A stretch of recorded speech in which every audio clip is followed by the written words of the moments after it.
Hey, future lawyer. Welcome to the LSAT Simplified podcast presented by Hey Future Lawyer, where we talk about all things LSAT, law school admissions, and otherwise.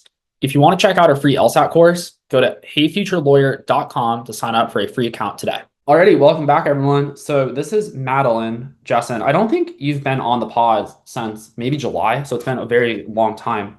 So real quick, if you don't mind just doing the 30-second bio of yourself, who are you? What's your deal? Yeah, so I'm Madeline. Hi, everyone. It has been a minute since I've been here on the podcast. So I'm excited to be back.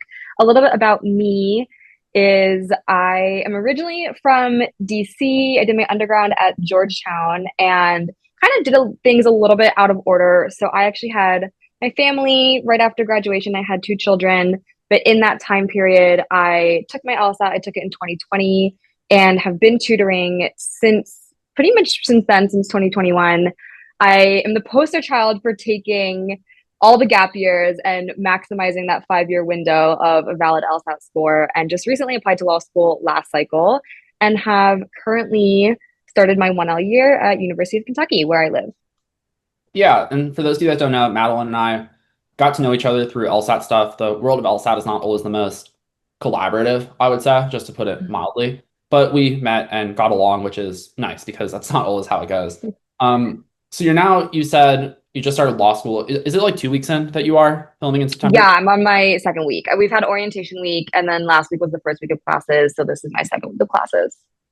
Okay, so as a certified LSAT dork and now someone who is in law school, but only briefly, I am curious how you think it translates so far. So, yeah, just like I guess very open-ended, but do you think the LSAT is, I guess, applicable to law school?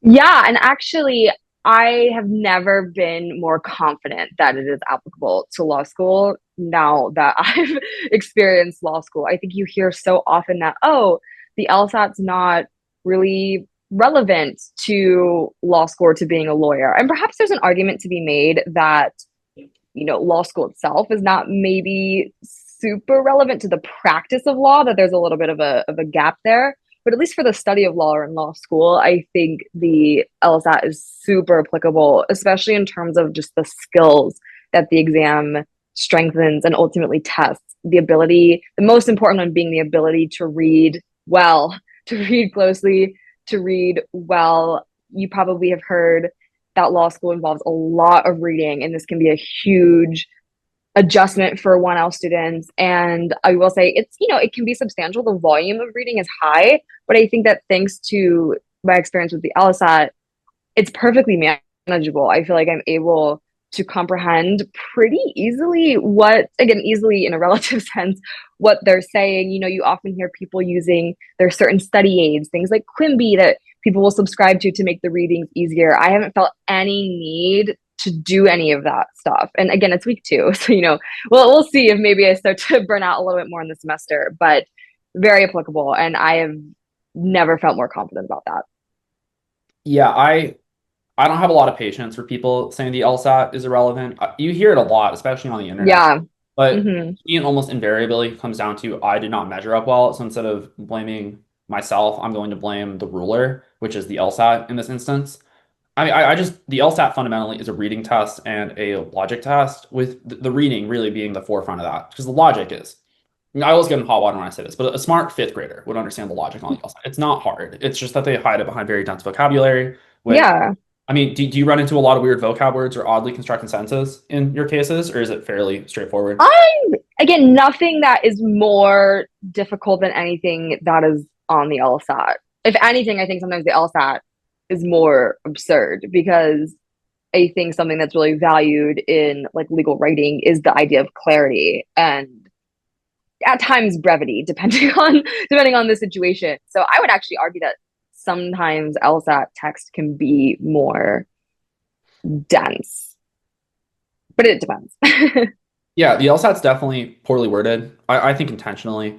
And then further, we Hmm. have a lot of weird vocab words, which is where I always find that non-native English speakers struggle on the test, not in that they don't understand the ideas, and often when I stupid whisper it to them, where I just basically take the very dense language and put it into like, oh, here's what they're actually saying. Everyone's like, that's so easy. Like this is relative. Hmm. But I mean, that is one of the skills they're testing for, which is can you do the translation from these very dense words to simple ideas. Some of us would call that reading comprehension or being illiterate, but you're not allowed to say that in the LSAT world, which Madeline helps me with.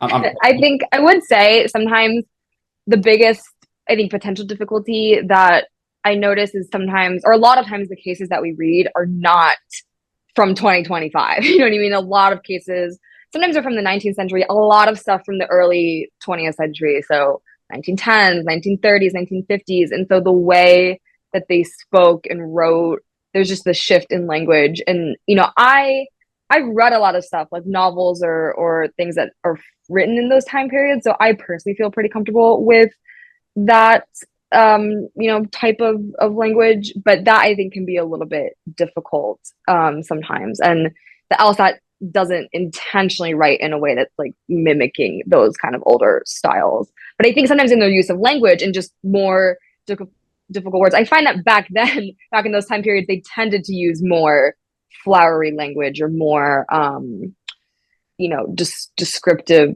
language. So I find that that's a similarity there. cool. And that is all well and good. I am curious. I mean, this is a bit of a pivot, but you're in law school. And for those of you that don't know, Madeline's mentioned this on the podcast in the past, but we have a decent amount of turnover. You are on a full ride at the law school you attend. Hmm.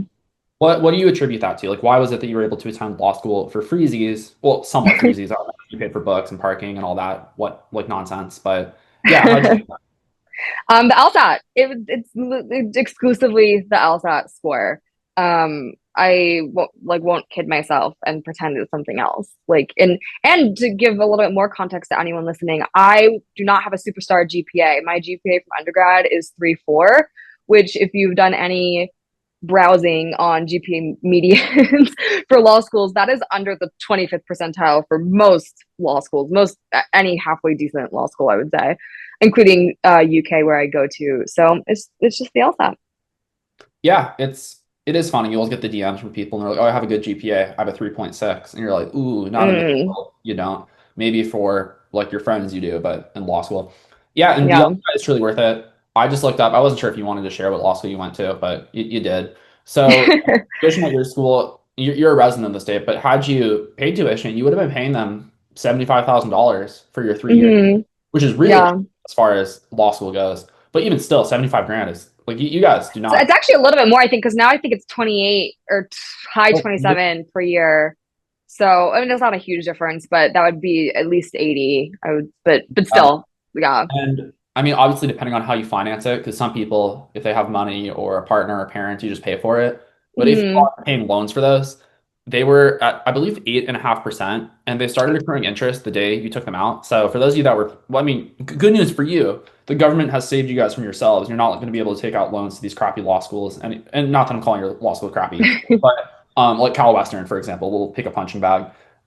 And further, like Kentucky is charging, I'd say, very adequate Kentucky prices because they are you guys the best law school in Kentucky? Yeah. Okay, There's three schools. Yeah, we because are I know the there's best one. Louisville, and I think is it Western Kentucky? Is that the third? I Or think it's Northern Kentucky that and doesn't. KU. I'm kidding, but also, I mean, and for what's worth, these schools are perfectly fine to attend should you go at a reasonable price. But occasionally you run into these schools and they're charging like $70,000 a year, and that's where it gets criminal. Hmm. Because I guess the thing that I was curious about is, and not to like make fun of your classmates too much, because obviously this is a huge podcast and they're all going to listen. But do you think most of them are aware of the employment outcomes slash situation they're truly in? That's actually, I'm really glad you asked that because I think that is the thing that I think I've thought about the most or reflected about the most in terms of my classmates. And also, if any of them are listening, they're all wonderful and great. And I'm really happy with my classmates. And,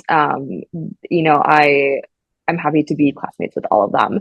But there is, and this is something that's different, I think, from school to school in terms of the distribution of age and whatnot. I think UK specifically does skew more towards those fresh out of college, 22-year-olds. I think that's just sort of the nature of the demography of Kentucky, UK undergrad being a huge state school, all that. I would say the majority of the students have graduated in 2024, 2025.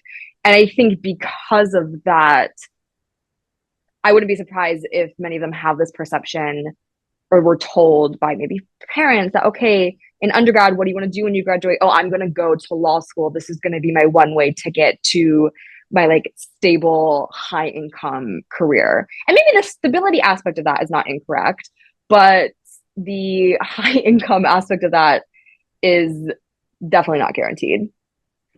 Yeah, because I just pulled up Kentucky's ABA employment report, which every ABA school in the country has these. So if you're curious about yours, Mm-hmm. you can analyze it yourself. Because out of the last graduating class, it was 140. I am curious, with last year's cycle being so big, is that how big your class is, or is it bigger? We're actually around 148 or I 149, got a little bit higher. that seems within rounding error, though. At least it's not like it's like Mm-hmm. 170, It's literally. not, yeah, they didn't dramatically expand it. Yeah. Okay, so either way, 139 grads, out of which 16 go to Big Law, which is, I mean, this is like the kind of poster child of the high paying salaries. It's not exclusive. There Yeah. are boutique firms and other like weird ones. But logistically speaking, that's basically the gist of it. So 16 out of 138, that's like what, 15%? And then you Mm-hmm. also have another eight federal clerkships, so that's 24 out of 139. I mean, it's pretty safe to assume that everyone else is making five figures post graduation, which is not permanent. Like people will not Mm-hmm. make 57K or $80,000 for their whole career.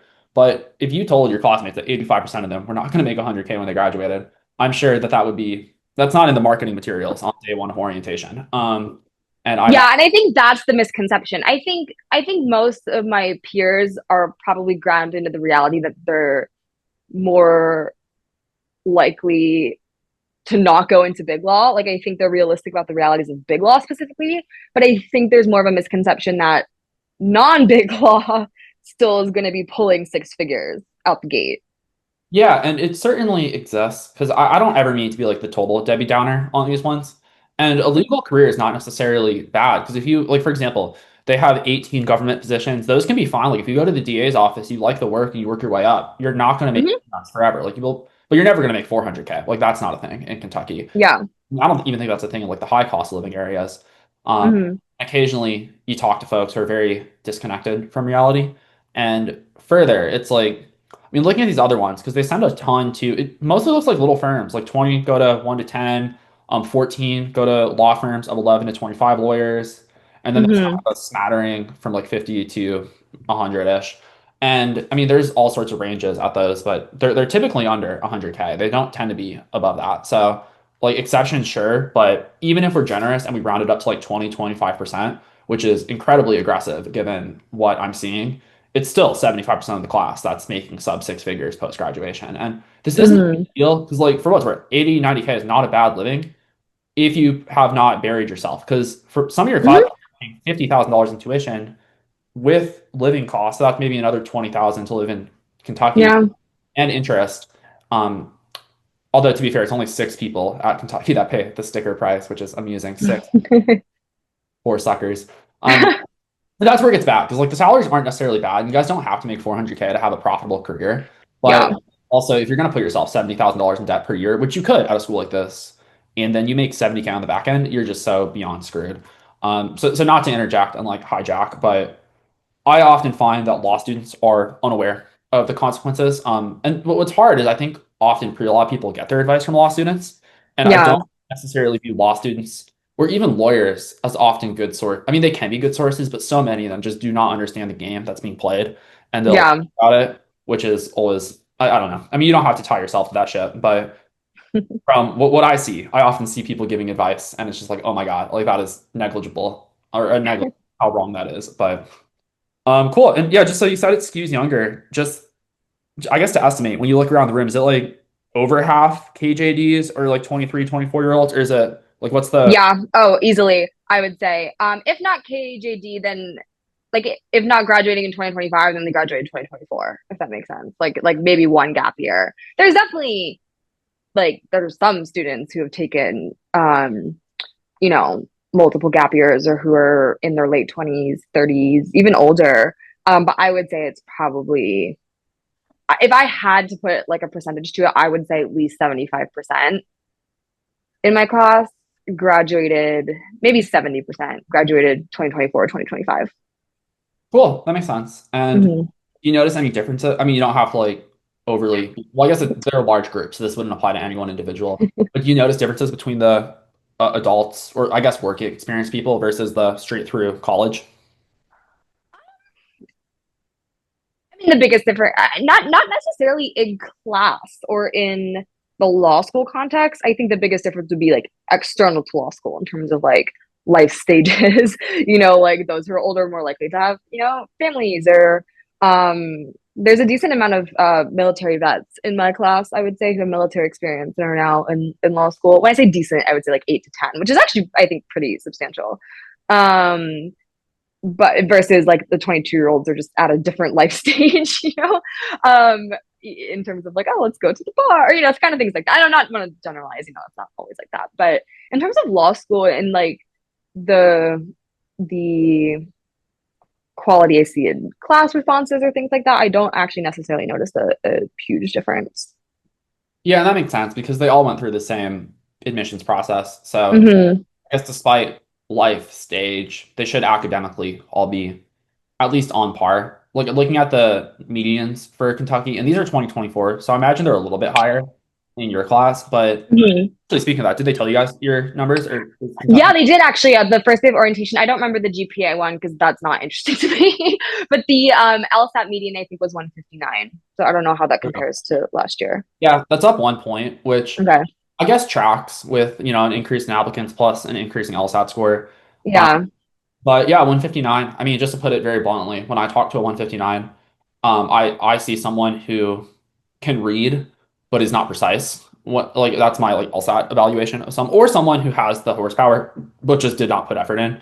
Because I mean, should you have solid horsepower or should you be willing to work hard? People don't tend to cap out at 159, at least that's what I found. So Well, um, it's interesting you say that because I think this is why people have such a hard time in law school because they're not training the skill up front. I think a great way to think about the LSAT is you're pushing yourself now for this test, which I think with the goal, you should have the goal of then making it easier for yourself in law school because that's what I'm personally experiencing. Like, not to say like it's all rainbows and butterflies and chill, but again, it's not this like horrible, super difficult like crisis thing that people make it out to be. And it's because of all the work I put into the exam. And so I think when you have these people who are just, pushing themselves and you're like, oh my gosh, this is so hard, like I'm getting no sleep or whatever, it's because they're finally having to put in all the work that they just didn't for the LSAT. You know what I mean? They've just kind of kicked the can down the road.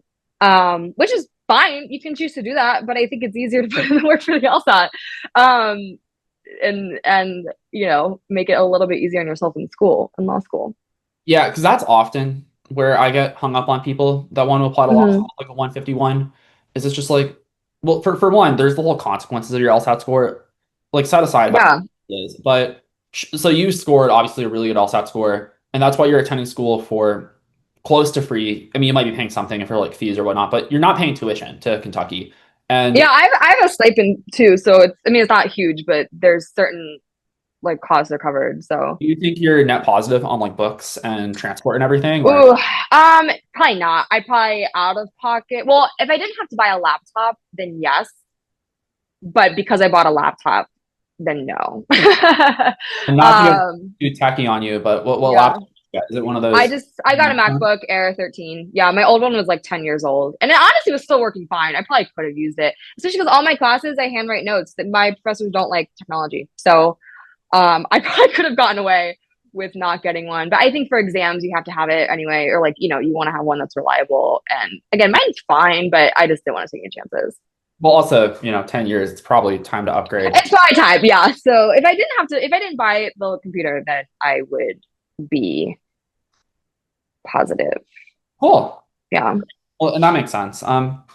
Yeah, I mean, not to go back to the point of people not putting the effort in, but it's one of the things where I mean, maybe I'm just like becoming a crotchety old man. Like you said, I'm on the older side, and now I'm starting to get there. I mean, I'm only 25. I probably sound older than I am to folks, but part of me, like, I look at the landscape and I genuinely don't think I've ever met someone who's done what I've told them to for like 6 months and has not scored like a 160 or higher. I just don't think I've met that. Mhm. Yet, I mean, I talk to all sorts of people who apply to law school with a 150 and they're like, oh, I just can't do it. And then you talk to them and very quickly you start discovering it's like, well, you didn't study. Like Yeah.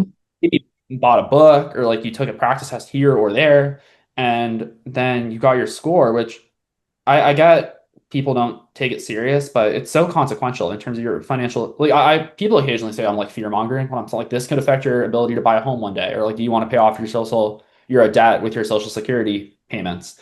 And but it's true. Like this will affect your future, and so I just do not understand when people don't take it seriously. It's like you guys are being so short-sighted to like sure you don't want to study for the LSAT for another couple months, but do you want to pay debt for the rest of your life? Like, is that preferable? And I guess for some people the answer is yeah, so that then they can go out on Thursday as opposed to do LSAT class. Um, I don't know. To me, it's just like is a maturity thing, and I just think getting a low LSAT score is just immature. I mean, I can't post this on Instagram. If I post on Instagram, like if you have a low LSAT score, that means you're immature. Even though I like 100 that one will. Madeline's my like safety for my trigger. Like if gonna do something questionable. Like, hey, like, is this someone gonna set the crowds off? Although I have been thinking a Well, and lot. then there's, oh, sorry, go I ahead. was gonna say I've been thinking a lot about a year ago. I think I should have just doubled down a year ago. I think my post was entirely defensible, and people were just being such babies about it. But because I mean, I'm too nice. I like try to understand people, but in reality, sometimes people just need to hear you're a snowflake. Grow up. This is 100% true. And anyway, you don't have to tie yourself to that. But yeah, you had a thought. Oh, no, I was gonna say something with not necessarily immaturity, but something I have perceived a little bit, not obviously all of the 22, 23-year olds in my class, but I can definitely tell who are those who are here because mom and dad are bankrolling the project. You know what I mean? That mom and dad have told them to go to law school and can pay, or at least say that they'll pay for the cost of it, and so therefore they don't feel the incentive or the need to maybe have to get a certain score because just going and getting in is all that they feel like they need to do, which I think could at least perpetuate an immaturity. This is not, I'm getting off topic, but this is what I think is a broader issue in our culture in America, that I think you have a lot of people under the age of 25 who just don't ever have the opportunity or are never pressured or forced to like foster their independence, and then it can be consequential. But anyway, that's a broader thought. Yeah, well, it's I think a very interesting point because I find people that have grown up with means it's very bimodal. Mm-hmm. A lot of people that are I'd say their parents because they accomplish a lot, they taught their kids how to accomplish a lot. You That's also true. end up Mm-hmm. with the most coddled babies sometimes, and it's just like because I'll see it like when we have our LSAT subscriptions, we see whose name is on the card, and when Mm-hmm. it doesn't always mean the kid's a goofball because some of the kids take it very seriously. But Yeah. if ever someone who's going to sign up, pay us a ton of money, and never use it, it is almost guaranteed to be some kid whose parents is paying for it, and they're just not Yeah. using it. So, it's interesting to see. Yeah, and part of me always wonders if the parents are aware of the project that they've, because I imagine it's very well-meaning. They've sent their kid to law school, like, oh, my kid's going to go to law school, they're going to be a lawyer, which is, I think, largely based upon the false belief that law school is a ticket to the upper class. And Mm-hmm. when their kid graduates and is like their job offer is being the public defender. I don't know. It's because if you're not taking school seriously, like if you graduate Kentucky below median, I mean there'll be job offers, but they're not going to be sexy. It's going to be pretty like kicking the scraps. So Yeah. it's interesting to hear that you can tell. And not to go down a law school stereotype, but do you guys have the like gunners as they call them, or the people that just can't stop raising their hands? Yeah, I would say we do. It's more so, well, I guess this is like, yeah, the people who don't really get the cue to like stop talking or stop asking questions. There's a few that I've noticed, like in my own judgment, like of the handful that I've observed, there's some that I think have good intention and do mean well. They just don't know when to kind of rein in their participation a little bit, versus there's a few who probably should know better that this question is not maybe appropriate at this time, and like like, or you're not actually asking a substantial question, you're just trying to like demonstrate something or come up with some situation. So there's a few of those. Again, I would say there's a few more of those who just will constantly raise their hand and probably should know better to not to, but they just maybe lack that self-awareness, but they don't necessarily come from a bad spot with it. But Yeah. yeah, they're there. Yeah, I think I get what you're saying. And I mean, I can only use my undergrad reference for it, but I was a poli sci major. So we had a lot of good Mm-hmm. in class. And there were some that loved to hear themselves talk. And often Yeah. oh my God, shut up. Like no one cares. And I don't know. Part of it's like just especially like I try to put myself in the shoes of if I was doing a law school. I can't imagine ever raising my hand about anything. But I mean, maybe that's just the kind of person I am. It's like, who cares? Like we're here to like Yeah, or my thing is like for uh, me, if I ever have had the thought that like, I maybe have a question about this, almost always it's something that I know I can resolve or figure out on my own. You know what I mean? Like there's no benefit to me asking this publicly right now. If it's really that pressing, I can go to them separately, the professor, which hasn't happened. I'm just able to figure it out myself. So I feel well, like I it's have pretty, heard yeah. anecdotally from my kiddos that because having been around, and I'm sure you have a decent amount of people that have gone through law school nowadays too. I have heard Hmm. that it's a lot better after the first semester. Once your fall 1L grades come out, a lot of people get Yeah. and they learn that they are not. Because I mean, if you pulled everyone in class, I think the stat is, and I'm kind of making this up on the spot. I've heard it in the past, but I'm not sure if this is valid. That like 90% of 1Ls think they're going to be in the top half of the class or something. And maybe that's drivers. Maybe it's like 50% of them expect to be in the top 10%. But everyone thinks they're going to crush it because like why wouldn't you? Everyone's like coming Yeah. optimistic and I mean they very could and like I expect that you probably think you're going to do well. I'd say you at least have evidence to support that conclusion, which is Hmm. like done But it's well. still something I'm really careful not to like take for granted or assume. You know what I mean? Like it doesn't happen unless it happens and I do it, you know? Yeah, and like you have the firepower, which is where I'm confident. Because obviously you can get a high LSAT and not do well. Hmm. Also, it's like I don't know if you have a low LSAT, I don't think you can will your way to being smart if you've shown to, which is also, I mean, it's funny. We won't go down the whole LSAT IQ thing. I've been down the weeds of like studying that. And short answer, yes, it is correlated with IQ very heavily, which who would have thought that a reading test and thinking is correlated with how smart you are? I mean, there's exceptions here and it's trainable, which is where it's different, as opposed to like Raven matrices, which are those are like the gifted and talented like pattern matching that people do. Those are Hmm. supposedly like the best measure of IQ. It turns out results on those are quite correlated with the LSAT. Who would have thought? Not perfectly because it's a different skill set as opposed to patterns. It's like reading, but same deal. I mean, I don't understand how like must be trues are not conceptual. Like often with a must be true, you're talking to someone who just is not with it, and you can tell it's like, oh my God, like you just don't get what's happening here. Like you don't get that like Hmm. this group and this group not overlapping doesn't it just like is not computing and like you're talking through it you're like it's like I can see that you're not getting what I'm saying and it's just like some of that stuff I don't think you can teach it. It's just like you either have it or you don't and some of these Yeah. questions anyway that's besides the point. As far as estimating like what's the workload in terms of hours per week, like is this like a 40-hour a week job for you or how have you been treating it? Yeah. So I will say at this point, it's week two, so it's a little bit hard, to gauge. I have a limited sample size here. And I look forward to updating you more about that as the semester goes along. But I would say so far, um, it's actually less than I thought it was gonna be. Again, because the reading is easier than I thought it was going to be. Not the volume. It's a lot of volume, but in terms of just my ease in doing it um is goes more quickly than I thought. I would definitely say it's not more than 40 hours. I'm trying to think based off like last week and we're almost through with this week. For example, like last week, I try really hard to do everything at school because I mentioned in the beginning I have kids, I have my family, and so I don't like to do stuff at home. So I really try not to bring any of the books home, although I have a couple times, but then I find I still don't even do it and just do it the next morning at school. So, but for example, last Wednesday, I know I was here. I typically try to get here at 8 every day. My first class was at 9 most days, except for Monday. And I do what I call like a power hour, where I just grind for like an hour just to get stuff done. And so, for example, last Wednesday I came in at that time. I don't think I left that day until like 5 or 6.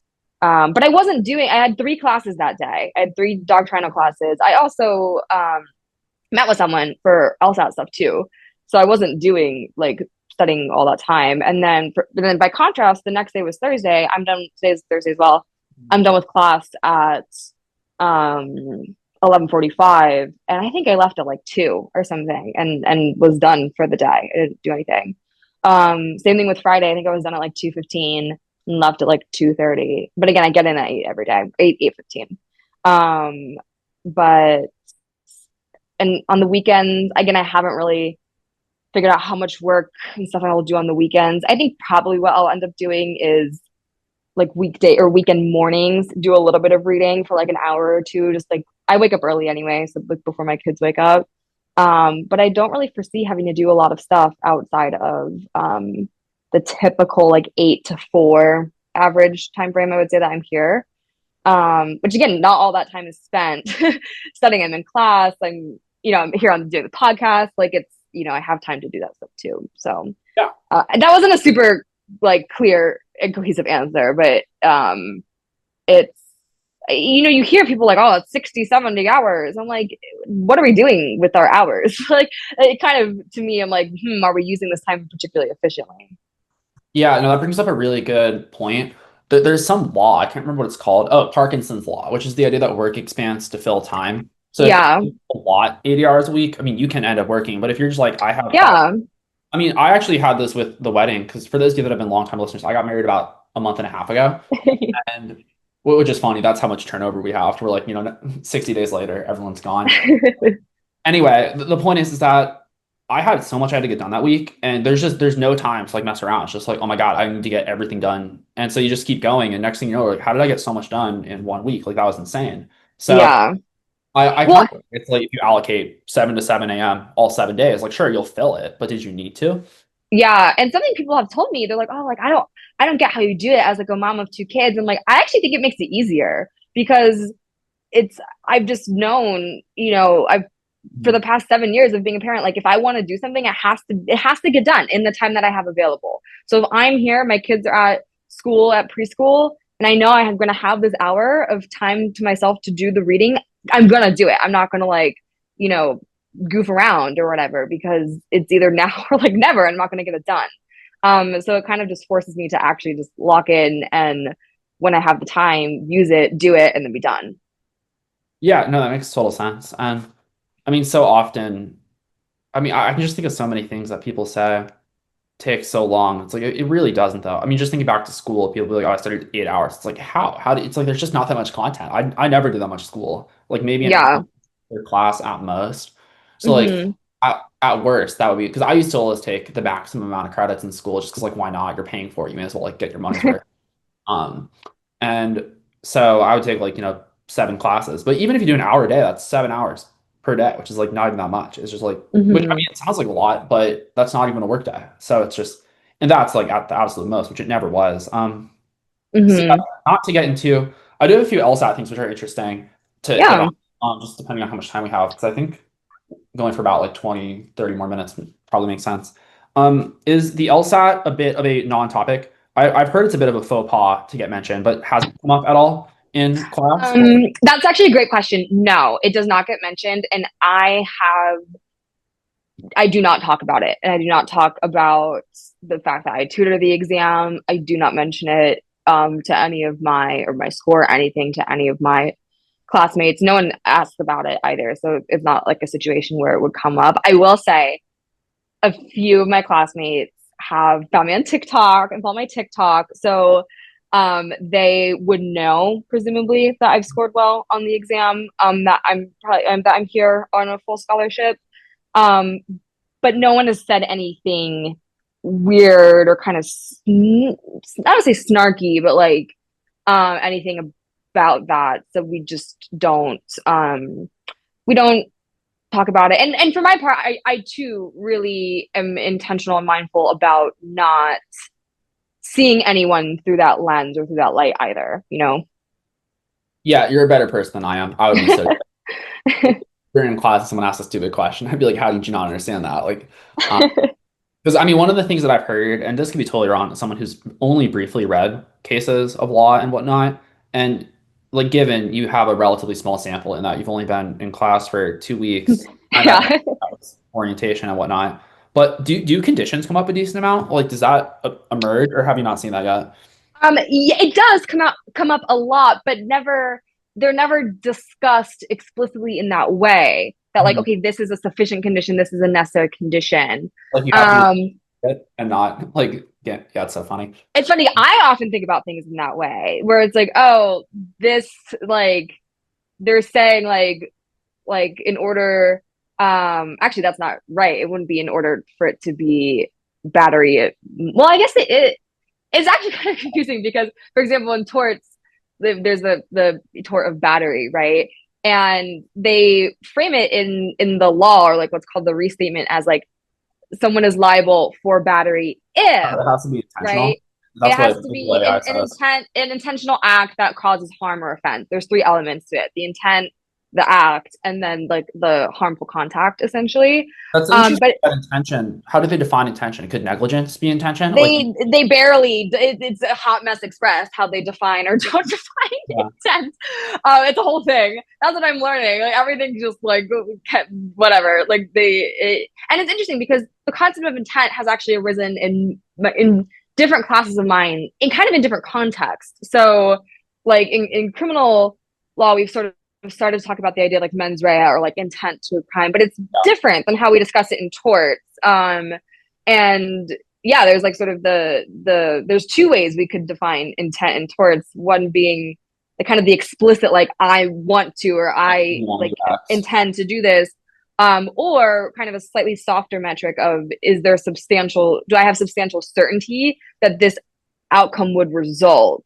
Therefore, in doing the action, we can infer that it's intended because I know with very high probability that the outcome is likely. Anyway, I forget what was the overall, condition. Yeah. But it's interesting because it's someone's liable for battery if XYZ, these three things, right? If, but the way we discuss it makes it sound like they're necessary conditions that if we don't fulfill the criteria, then like we are not going to have the battery claim. So it's they phrase it, the literal phrasing of if suggests that these are sufficient conditions, but the way they're discussed seemingly implies that they're necessary conditions. Yeah. So my So like, where has all of this, like, so much for spending years on this test to fine tune that? But it's kind of amusing. But we never discuss it in that way. It's never been discussed as like, oh, these are sufficient conditions, these are necessary conditions. Well, I have to imagine with certain, and like I don't know a lot at all, so I might misuse words here, but like say you're doing your exam at the end of the fall and they have some situation, if you can like spot that there's like I don't know, if the like for first degree murder, there must be intent, but more in terms of how we use intent as opposed to it sounds like they use it in soft Mm-hmm. cases, where it's Mm-hmm. meant to kill someone. If you can just disprove the intention, you can kind of just disprove the charge, or at least that's how I understand it. Yes. No, you're exactly right. Right. So like, but it's and interestingly in my criminal law class, because that's in a criminal law context, like we have discussed like the four elements of a crime, and in that context they sound like necessary conditions, right? Like these are elements that we have to meet to constitute the crime, right? But it's interesting because in the torts example, the literal language of the tort law is using if these occur, then we have battery. But the way we discuss it suggests that wait, if we don't have one of these things, then we don't have battery. But that goes against LSAT logic, right? But I don't know. It's interesting. But to your point, to your question, it doesn't explicitly come up. But I do find myself sometimes thinking about it that way. I do think honestly where it helps the most is just breaking down the language, right? A lot of times they will say something like they love a good unless clause, an except clause, and being able to interpret kind of conditions with those like kind of only if, unless, those more difficult variations outside of if then, that I think has been the most helpful. Yeah, and for what's worth, like I don't think you need to view this in LSAT, and this is for people listening. LSAT Yeah. language, if you're just a good reader and you understand what those words mean, like you're fine because. Yeah, it just like okay, if we do this, does this happen? Like, Which, to be fair, like I didn't even. I mean, I don't even know that I knew conditions were on the LSAT when I took, which sounds so absurd to say it to people that have like prepped LSAT in standard ways. But conditions are what they say they are. There's no like hidden wording. yeah, If it says yeah, if you go to the mall, you will spend money. You don't need LSAT knowledge to understand what happens when you go to the mall. It's like, well, you spend yeah, money. yeah, It's also where I come down on question types really harshly. It's like, it's not that they're not real. Like, sure, there's what, 14, 15 different logical reasoning question types and the issue here is it ignores all the oddballs that come up. It feels like every other section I do, there's a question that's like, I've never seen that before. Like, that's such a weird yeah. which doesn't matter. Like, I don't really pay attention because it's still asking what it's asking in plain English. Like occasionally someone's like, "Oh, this question says what must be true. What do I do?" It's like, "Well, what do you think you do? It says what must be true. Do you speak English? Because if so, do that." Um, because yeah, it's like I've really come down harshly on question types recently, just in the matter of like, I don't know, everyone's like categorizing like they're collecting Pokemon as opposed to it's like, what is this? You know how to read? Because if you do, you're fine. And Hmm. part of me, I mean, maybe I'm just coming down really harshly on people the more I do LSAT prep. I think a lot of it comes from we as LSAT dorks realize all these patterns and things that are technically there, but as far Hmm. as answering questions, like it doesn't matter that there's 7 ways to weaken a weakened question. And don't write that down. That's not real. But like for like it could be. Yeah. Or I've been getting a lot of questions recently in LSAT class where someone keeps asking about words and answer choices. Like they'll be like, "Oh, that answer says the word should. Does that make it wrong?" And it's so hard It to might, it depends, it might not, right? yeah, and like on an argument where they're talking about what is, then yes, should is wrong if they're asking like what follows from the argument because we never talked about what should be. But also it's like I can tell this person's looking for just heuristics that they can apply to every LSAT answer. Yeah. And it's like, man, like the short answer is yes, but the long answer is you're gonna take that and absolutely screw yourself over. So I've given this person the speech maybe 30 Well, times. and it's a But good, I'm actually happy you mentioned that because I think another kind of application to law school is it's the same thing. There's no really blanket things. I mean, yeah, there's like statutes and laws or whatever, but it's all about how do we apply the relevant legal principle or law in light of these specific facts in this specific situation. So something that may have happened in a different fact set is going to be, you know, a different result in this fact set. And so you have to get comfortable with the, not to the flexibility, but recognizing that the what something means and what we do based off that depends on the context and depends on the situation. yeah, and I think that's I mean, this is where I get the most. I think a lot of the anti-LSAT it's funny. I often hear the arguments about the LSAT that are like disliking it, and I'm like, are we looking at the same task? Because they're like, oh, it's teaching you to like perform poor logic and just like go really fast. I'm like, only if you're doing this LSAT the wrong way. Like if you're doing it the right way, you Yeah. don't worry about time. You just execute and get questions right because you're good at it. And people are like, it's teaching you to like think in very like I don't know like hard rules. And it's like, I mean, no, it's just precise usage of the English language. And yeah, I don't know. It's funny to me because like I still. I mean, I kind of went the whole horseshoe where like I started out very like the LSAT super relevant. People are just, and Hmm. then I got softer, and now as the frontal lobe hardens, I'm back to like it's totally relevant. You guys are just babies about this, and people don't want to do the. I mean, I'm too young to be this crotchety, but it's just like it's just like people. It's like come on, like you guys, it's not that hard. Just do it, and if you do, there's success for like everyone, and yet people just don't do it, which Well, do you know something that I, again, just bring back like something I see on TikTok or something I saw all summer on TikTok was like, if you're an incoming 1L, here are all the best things you should do to prepare for your first semester, blah, blah, blah, blah, blah, blah, blah. The single best thing you can do is do well in the LSAT. Like, again, I've never felt more confident that that is like literally the single best thing you could do. Your little notebooks, little color coded pen, like, I don't even own a highlighter. And like, I don't highlight anything or like things like that. It's like, learn how to read, learn how to read well. That's the single best yeah. thing you can do. And that made me think of something else. The scholarships, because I'll get asked, it's like, where do I find law school scholarships? I'm like, you don't. You just get a high LSAT and they come to you. Like, you don't need to. Yeah.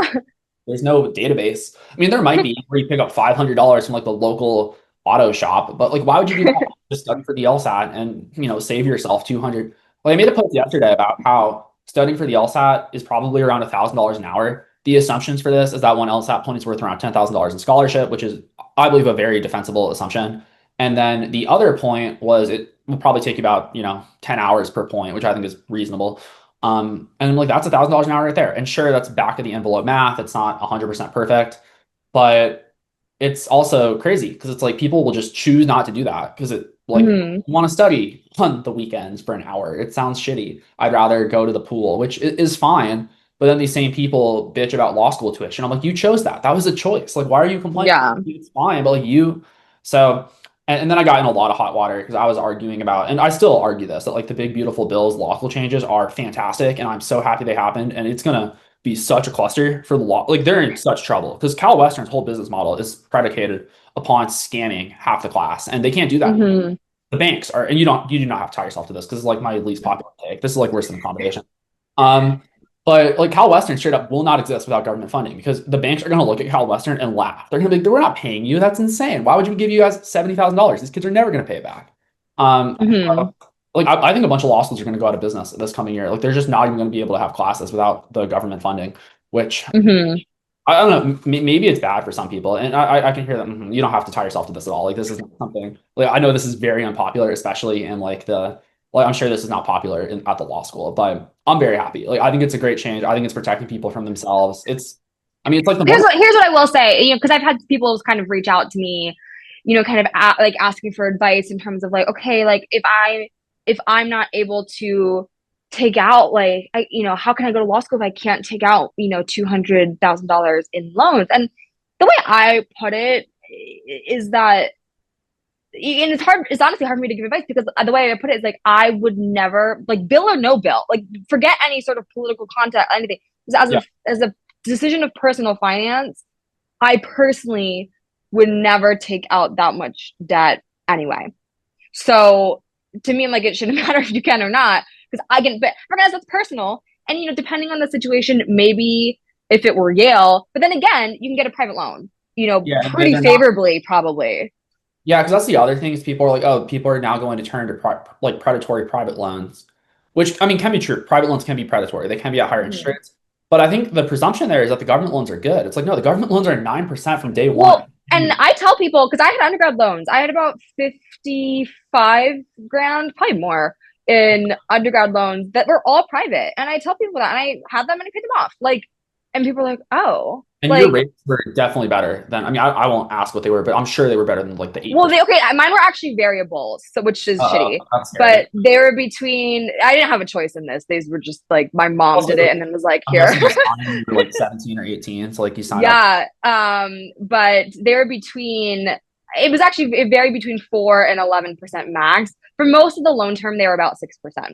And then right before I paid them off, they were like 10%, but I paid them off. So it's fine. It's absolutely crazy because, and I mean, I was talking to one guy, a stupid individual for what it's worth in the Instagram comments. I still have the screenshots if he ever tries to get lippy. I invited him on the podcast because he was saying really stupid stuff. I was like, let's come talk. Like, I like giving bad ideas sunlight because then they die and people stop saying stupid things. But he was basically saying like, oh, like this isn't a bad thing because it'll just force people to go to private lenders. And the answer is actually no, because like Cal Western, if you go to a bank, they're going to laugh at you. Like no one's writing you those loans. So you're just Hmm. like if you're a 153.2, yeah, the ability to go to law school did just get taken away unless you were independently wealthy. But like, is that really so bad? Was this someone who was going to be better off going $300,000 in debt for law school? I would argue like almost without exception, no. This is someone who is just like burying themselves in debt and not even realizing it. So, I mean, you don't have to tie yourself to this. I know this is like incredibly popular, and I've said that more times than I. Well, But I think it's yeah, tough, obviously, just with like all the political implications. But I think I like to think of it more broadly as, again, just like a personal finance situation, which again, that's always going to be very personal to people, like inherently personal, right? Um, but I always say this, like as someone I had to pay, like you've heard me say this a gazillion times on this podcast, on my own platforms, as someone who paid off 50 plus a little bit, 55 grand in student loan debt in about a 3 year period. I really hustled to do it. It was so hard. But I did it. But you have people taking out quadruple that amount, like casually for law school. And I always tell people, like, paying off, a quarter of that amount in 3 years was probably the single hardest thing I've ever done. And I would never wish that, or 100 grand, 150 grand, 200 grand. Like the mathematics is crushing, and people just don't realize also, that. this is not salary. This is post-tax money. So if you're making, Mm-hmm. so you get the average salary of like, let's say you get 90K a year, because like, let's be generous. I don't know what the tax burden is on a 90K person filing singly, but I'm guessing you're probably paying like 15, 20K in tax. I mean, I could be wrong. I'm just like ballparking. But Mm-hmm. and let's say you're paying 20K, which I think might be an underestimation. Then you have 70K post-tax, which is what is that, like 5K? No, that I must be under allocating taxes. There's no way you're making that much post-tax on 90K. But okay, let's just assume you are, just for like be super generous. That's like what, Mm-hmm. 5K a month? Because that's or like 5.5K a month. If you have $300,000 in debt, I mean, just to keep the interest from going up, you have to pay like 2,000 a month. So Yeah. rent, not like utilities, car, even if you're making 90K, you have no money left over to even knock it down. So your balance will often go up year over year. And this is a lot of Mm-hmm. generous assumptions. So I mean, the And law. then yeah, add all your other expenses. And I also told too, like, to people who want to maybe have kids or, be a parent, like you got to add daycare costs in there too. If you want to do that, these are all things you have to think about. They all add up. Yeah, so this is where my defense of the changes come from. I mean, I think for what it's worth, I think people that hear me out actually understand it. I got called a lot of nasty names when I posted this because I think for lack of a better term, Trump has kind of fried a lot of people's central nervous systems. And so anything Hmm. with him just like gets automatically thrown as like awful. And for what it's worth, like I'm not a Trump supporter. I feel like I get accused of that sometimes on Instagram because I'll post that like this is not a bad change, but it's like issue by issue. It's like this is as someone who's very Yeah. system and what happens financially to people, the change or the starving of these law schools from just unlimited money is not, I don't know, it's like a very positive thing. And I just don't understand someone who's heard that argument and can actually refute it because almost all of them seem to operate on broken premises. The first of which is it like we talked about, like they'll have to go to predatory loans. It's like, well, they can't. That's the whole point is that these loans do underwriting. They actually look at if you're a good bet and they just won't give you the loan if you're not, whereas the government would always give you the loan. So anyway, I mean, it's ironically what caused the 2008 housing crisis was this, but with, I mean, the issue here is that it's just people's lives and it doesn't really crash the housing market. They just end up in student loan debt. But it's like, hey, fun fact, this is what caused the student loan crisis. But I guess amendment, I don't know. Anyway, you don't have to tie yourself to that. We have a few, I know I've said that many times, but I'm doing my controversial thing because you can smile and nod, and even if you disagree, no Well, one's gonna. I need to go on record actually that I also am not a Trump supporter because people I told you about this. I was like, someone on TikTok once was like, I posted something that was like, when I went to visit like the Abraham Lincoln birthplace or whatever, and they were like, "Oh, I'm following you now because now I know you don't support Trump." Like, and they messaged me, or I messaged them, and I was like, "Why did you think I did?" And like, well, you have two little kids, and you seem to have them young, and like, I'm like, these are just the gross assumptions we're making about me. Also, I Like, got to throw a bone to the other side. I didn't vote for Kamala either. For those of you listening, you do not have to say who you voted for because it doesn't matter. And I probably shouldn't too for like an HR standpoint. But also, I don't have HR, so suck it. But it's I don't know. Well, you really shouldn't judge people based on that. Well, the internet will. The internet's like very. well, actually, to be fair, you thought I was Mormon for Yeah, a that's a while. piece of Madeline Laura. I thought for sure because those of you that don't know, I didn't meet you when you were in Idaho, but I think you had recently relocated from Idaho to Yeah. Kentucky. And Madeline Hmm. has, I mean, don't take this the wrong way, but I would say you have a bit of Mormon face. Like Mormons kind of have a look. I have blonde hair and blue eyes. Like it's Yeah. yeah. And further, you had kids really young and you lived in Idaho. So it's Mhm. like, you're probably a No, Mormon. it's kind of fair. Yeah, yeah. I totally like. I don't think it's a completely unreasonable conjecture. Yeah. Well, I do have a few LSAT questions, just from people that sent them in. We can just take one or two, but Yeah. the first one is from a kiddo in class. They say, "Hey Ben, I hope you're doing well. I just got my August LSAT score this morning, and I'm upset but not entirely surprised. I scored a 159, which landed between my first score, which was a 155, and my second, which was a 161. I got pretty sick earlier in the week, COVID plus antibiotics, which is funky to me because COVID is a virus, so I'm not sure why they're giving you antibiotics, but okay. So I knew that I was not at my best, but was still hoping to land in the low 160s since my practice showed an average around 166. So I guess so far, just to sum things up, they scored a 159. They had a 155 and a 161 on record, and they're averaging a 166. Then they say, I'm feeling pretty defeated since I'd studied all summer from March, they said, and not sure if I should one, cancel the score, and two, look to retake in November. An additional note is that 161 lands within the percentiles of the schools I want to apply to. She doesn't say whether it's within the above or below median, which is what I really care about, but she does say it's in Hmm. the range. So yeah, I guess two questions. One, should she cancel? Two, do you think she should retake? Ooh, okay. I think this is a not tricky situation, but I think it really hinges on how much this person has committed to wanting to go to the school that they've decided where the 161 is in range. I also agree with you that we probably want a little bit more information about that. Because if it's a situation where like that school is her dream school, and let's say maybe let's assume for a second that within range means above median, maybe, like or at or above median, then because the cycle's just opened, I think it and also again worth considering how badly does she want to, I'm assuming it's the she That's a she. for that, yeah, how badly she wants to start next fall, right?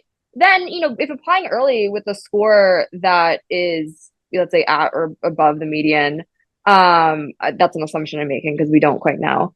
And assuming everything else with her application, her GPA, everything is strong, then, it probably not, but if if she's like, no, I want to do better. I know I can do better. The practice tests, obviously being 166, are telling that the potential is higher. A question I do have about that is how many practice tests is that? Like, when this is the range that she's in, is this based off like 2 tests, or is it based off like an average of like 15 tests? Because those tell very different things, right? Yeah, But not that, but like with a 166 average, like a 159 is truly as bad as it can go. It's like that's your worst day. yeah, exactly. So I question that being the average a little bit. Yeah, I do. And so I wonder if maybe like there is a 166 in the practice range, you know what I mean? But that's not actually the true like average. So that needs some clarity. Anyway, I know I'm going through HR quite meticulously, but I would say if truly her potential is higher, right? Like if her potential truly has been in mid 150s, or no, my 160s, sorry. And she maybe wants to cast a net at a wider range of schools and reach a little bit higher. And, let's say taking the other side, this 161 is quote in range, but between 25th percentile and median. I'm like, that's not really doing you a ton of favors. You really want it at or above median. Then it's definitely worth retaking. Yeah, I mean, my response was fairly similar. I told her probably not to cancel. I mean, it's kind of fine either way because it's below her highest score. So whether it's a C or a one, Yeah. it kind of doesn't matter. It's like either way, they're not using that score to accept you. A C doesn't affect Yeah. the application. They're like, did you score 142, which you wouldn't have, but it's more ambiguous than just the 159, which is Yeah. realistically like you did a little bit worse. I'm also fairly skeptical. I mean, I don't believe our narrators often when they tell us they're this, just because everyone has this. Well, for one, people tend to overly focus on the high end of their range, just which is natural. Hmm. Like, when you see a 175, you're like, I'm a 175 now, even if that was probably just a good day and you're actually like a 170. It's so much easier to say. Or I'm sure you'll hear this where someone says I'm PT between 166 and 168. And whenever I hear that, I'm like, no, you're not. That's impossible. No one has a range that narrow. But Yeah. people always say that. They're like, I have a 2 point range. I'm like, you don't though. That's literally impossible. Um, so even, I mean, a 159, that's 7 points below her average. That's like a real meltdown if that's actually her average, which makes me Hmm. feel like it's not. Because also, if you were actually 166, I feel like you wouldn't be asking, do I need to take it out? You'd just be like, oh, things went bad, but I'm obviously retaking. I have more points in me. Like with a 160, Especially if let's say like she really truly was suffering due to illness, you know what I yeah, mean? And I'm sure that didn't have nothing to do with it. 7 points worth, that's unclear, right? But let's say that actually was the case. yeah, Like she's really like she truly is 166, was just feeling awful, like could not keep her eyes open, focus, read to save her life, then that could potentially that's a unusual circumstance, but it can happen, right? And if that's the situation, then yeah, like okay, this was not ideal, but hopefully we won't have COVID next time. Full steam ahead. Let's get that 166. yeah. And I mean, I told her like you need to retake. The other thing that this is just worth touching on for other people going forwards. For her, it's too late. But when you register for a test, you should register for the following test. Because now she could have taken August, September, and October had she registered. Mm-hmm. And LSAC even allowed you to get a refund for October once you got your August score if you didn't want to take. But Yeah. because she chose not to register, she's limited to November, and you don't get your November score back until November 28th or something, which is the day before Thanksgiving. So everyone's out on break when you have your score back. They're not even reading it until the following week. And at that point, everything's kind of winding down. These people are academics. Academics are not finishing Q4 hard to like hit quota. They are walking out for Christmas. They're They're donezo. Yeah. so like it's one of those things where you've now put yourself, this person's put themselves in a pickle because they chose not to register to be, they saved $248 on registrations. That is true. And they may have just cost themselves $100,000 in law school tuition. So I told her you have to retake. I didn't tell her the whole like, hey, you really should have registered because it's kind of, there's no point in like beating her while she's down. But also for Mm-hmm. those of you listening, like you really should register for 2 tests when you register. It's so silly not to. And like she legitimately could have just cost herself $100,000, which it sounds hyperbolic, Yeah. but it's not. It's like that's genuinely what these numbers can be. And Well, um, especially if you are on that timeline. Like for like when I took it, I just registered for my one test. That's because I was on literally no timeline. Like I was not planning to go to law school or apply to law school anytime soon. So I had that luxury, which is not the case realistically for most people. Most people are taking the test because they want to go to school at a certain time and date. Yeah. And so it's tough. I mean, I will say though, like if you're actually 166 and you empty the clip on three tests, like had because they have two more official takes. That is the one thing where having taken it three times, they are starting to run up on the limit, which is five Mm-hmm. times in 5 years. I mean, there is some level of caution that you want to exercise. Occasionally, you talk to someone who's just like spent all their takes when they're not even scoring 150. It's like, why did you do that? But also, I mean, that's just that's avoidable. Don't do that, guys. And I don't think anyone who listens to the podcast ever does that. It's the goobers who just kind of spray and pray who end up doing that. But it's just, I don't know. To me, it feels like a pretty obvious situation. It's like you should obviously retake. If you can score 165, which is still below your average, as you say, which I am not believing, to be quite honest, but that's below your average. And that's 4 points from where you are. I mean, that's bumping this person from going to like, from like you are not even getting read at schools to if you have the right GPA, you're now being read at like T14s. Not Mm-hmm. to say that you're likely to get admitted, but like they read 165s, 4.0s. They like give them a look. They're not Yeah, excited. I call like you're in shot shooting territory. Yeah, but with a 161, they're laughing and throwing you in the garbage. They're just like, who do you think you are? And so, and then, this trickles down because your marketplace value increases, which means that your odds of getting into other schools at money increases because they know that they might lose you. So anyway, to me, it just feels so short-sighted. I get a lot of these of people that are like kind of wanting to, they almost want the out, like, oh yeah, you're good, just move on to applications. It's like, I'm never going to say that. Like you are leaving so much Mm-hmm. money on the table. Unless this is someone who has a 4.0, they want to go to their local law school because they want to be a public defender, in which case I don't care. Let's just go for free. Mm-hmm. But if you're pushing, like, I don't know. Anyway, um, I guess we won't touch on applying early. I did want to, well, actually, real quick, because I think we have enough time. Did you apply on literal September 1st last year? For a decent amount of schools, I did actually. It was like a Sunday. I remember this. I did like what I called my warm up apps that day. So like there was a couple No. schools like I literally did not care about going to at Well, you got all. to get all that info filled out of like your Yeah, yeah. So I had like two warm up apps that I was like, okay, let me just like do these and like, and then I think actually it's interesting because today's September 4th is a Thursday. I remember I vividly remember this one. I applied. It was Wednesday, September 4th last year. That's when I did my application to the University of Virginia. I think Mhm. that was one of the last ones I submitted. I think maybe Georgetown I got in on the 5th.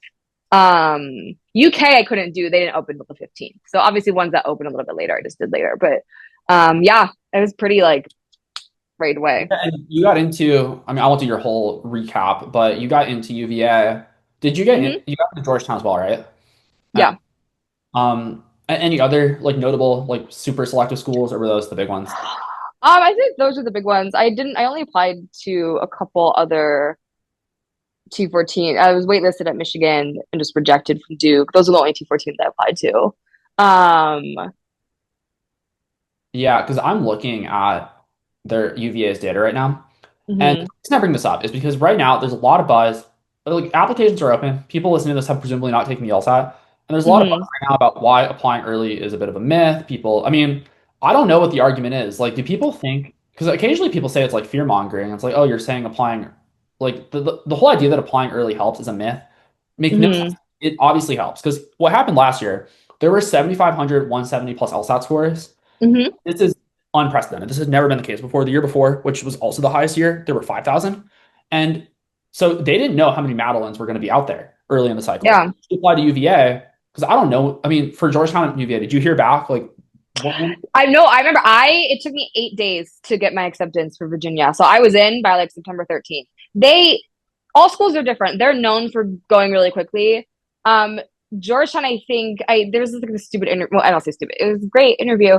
That you have to do for it's like a group interview. I think I did that like end September, and then I think I had my they did the I was in the first batch of acceptances in like late October.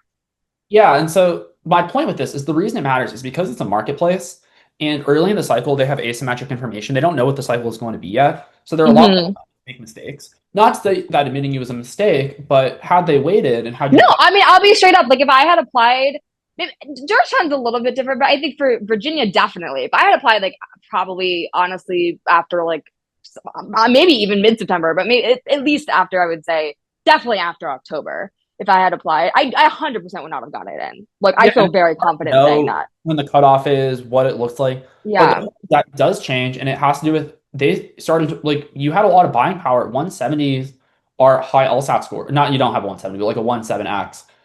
But last year there was an abundance, and once they realized there was an abundance, they don't have to give quite as much value to any single one coming across their desk. And because you apply early, Yeah.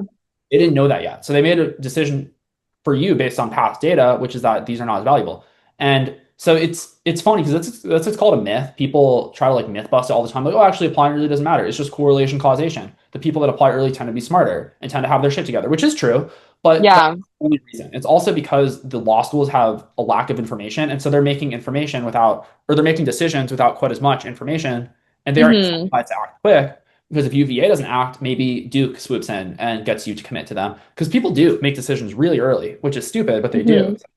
It's funny. Well, and interestingly, because a couple other schools that, for example, like these are not T14, but schools like University of Georgia, like University of Florida, I also applied pretty early and was admitted both of those schools in October. But I think for both of those schools, if I had applied like January, February, I would have been waitlisted. They just ran out of spots, you know? Yeah, and so it's funny because people, I mean, it's like the people will myth bust this, but it's like you're the one spreading your myth. It's and the idea that like it's necessarily game over if you don't apply September 1st, that is also false. Like it's not so black and Hmm. white. But it's trade-offs. There is a trade-off every day that goes on, and it's relatively minimal early on. Like the difference between November or September 1st and September 3rd is, I would argue, it rounds to zero. It's basically non-existent. Like there might be a Yeah. slight difference. I do think the Yeah. signal of I'm someone who applies literally day one. That is a positive signal to send. But beyond that, like you're still applying early Yeah. decision making.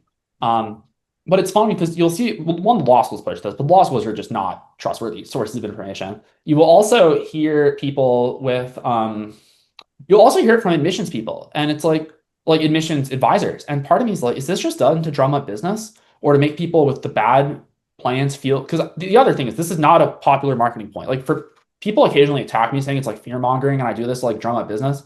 It does not drum up business to tell people apply for 2027 because a lot of those people just won't study then. They're just like, oh, I don't want to do it. I want to go next year. If you're telling me I can't do it, I'm just there's a lot of people that legitimately is their plan. And so the LSAT tutors that will tell them, oh, you absolutely can study this cycle and go, they get business from this. So anyway, this is Well, like, and I think you have to consider the school too. So, like for example, like for me, for my stats for UVA, I was already like always going to be in shot shooting territory. You know what I mean? Like my GPA is not great. Like my LSAT is good, but like it's it's not 179. And so like even like just as is, I would have been fortunate to get in. And so I knew for me, applying later would just dwindle that. I would go from shot shooting territory to just like no chance, right? Versus, like I said, maybe a school like UFUGA, I'm like, okay, if I apply later, the spots are filled up. So I'm just maybe going to get like waitlisted at best, right? Whereas a school like UK where I actually go, I probably could have applied March, April, and I would have got in. Scholarships are a different situation, right? But, I mean, um, like we had someone who went to Seton Hall and she was above both medians, I think above both 75th percentiles, and she applied to the February LSAT. And it was fine because and I think she got a full ride, like maybe a stipend. I'm not sure if she got a stipend, but either way, mhm, she was so far above their 75th that they didn't care. You're like, oh, you're yeah, getting in. But that's not most of the people making a decision. And further, yeah, sell herself short. This is someone who could have gone to a T14, but because she wanted to go this year, she went to Seton Hall, which like, exactly. Yeah. well, like she also made a trade off in not deciding like I'm going to go this year. I'm going to go to a lesser, which is like if that's what you want to do, that's fine. But the people talk about this like there's no trade offs. It's just like fear mongering by people. It's like it's not though. This is a real consequence. Whether or not you want that trade off is an individual decision, like with the financial stuff. But to pretend it's not Hmm. there is false and I would argue negligent. Especially there's some real sources of authority that speak on this. I mean, I'm not going to name drop names, but like there's people in this supposedly giving advice and so much of it is conclusive, which is frustrating. Like people don't really explain their reasoning. They just say X is without like really addressing the counter arguments. But Hmm. I like to think that I'm a bit of a I don't know. I try to show my reasoning for how I get to my conclusions because then if you disagree, you can see like others where I disagree. Like for example, if you think going to Cal Western for 400K is a good decision, then we are going to disagree on the law school financing changes because like we just fundamentally disagree on that. But at least we can identify where the like disconnect is. Some people think access to education is like an end all be all. The premises don't even matter because that conclusion and like justifies the means. I don't. And so anyway, Yeah, I guess the takeaway is it does matter if you apply early, you get an advantage. And yeah, if you enjoyed what we talked about today or learned something new, please leave a review or a rating. It really does help us out and helps us reach more people. If you have a question or anything you want talked about in the world of LSAT or law school admissions, you can always email support@heyfuturelawyer.com to get it in the podcast agenda. Just put podcast in the subject and we will talk about it on the show. Alrighty, that's all we have for today. So I will see you all next time.